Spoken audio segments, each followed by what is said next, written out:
This regulation is structured so it strongly encourages vaccination. It's much easier for employers if they just mandate vaccinations, and they put a lot of burden on employees to have to purchase their own testing and masks if the employer doesn't want to do it. I think that's an unfortunate choice. I think employers should be providing those things, but the way it's structured is going to move people into vaccinations very quickly. There certainly will be some industries that decide to wait, and they can wait on the testing program till after the first of the year. But the vaccination program has to start immediately, and I think we're going to see some immediate effects, and they'll be very positive.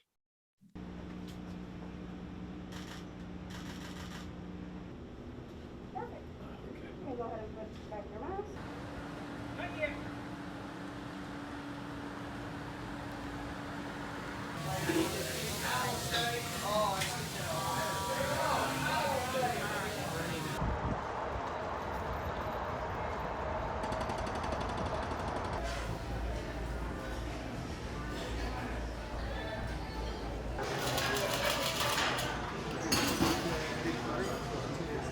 We are suffering under real workforce shortages. We are suffering under supply chain issues, some of which are in turn due to workforce shortages. And so I'm really concerned about what's going to happen if employees in even marginal percentages decide that they would rather not work than be subject to mandates like this one.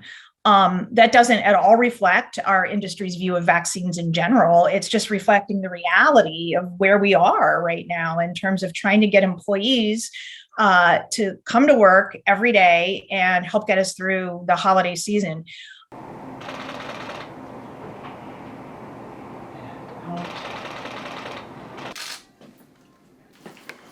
And a little feeling of pressure.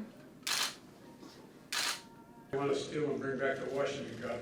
I've done it a couple times, Folks, vaccination requirements work, and there's nothing new about them. Street Bowling Rosie was the fire station, and the guys that grew up and he became either a firefighter or a cop. So it's possible that a judge may decide to stay this law. I think that would be a mistake. I think it's unlikely to stand up, but I know that there are governors out there, there are members of Congress who are vociferously anti-vaccination, they're anti-mask. They're doing this for political reasons. We need these regulations to save lives and get the country back to normal. And it's unfortunate that they're doing this.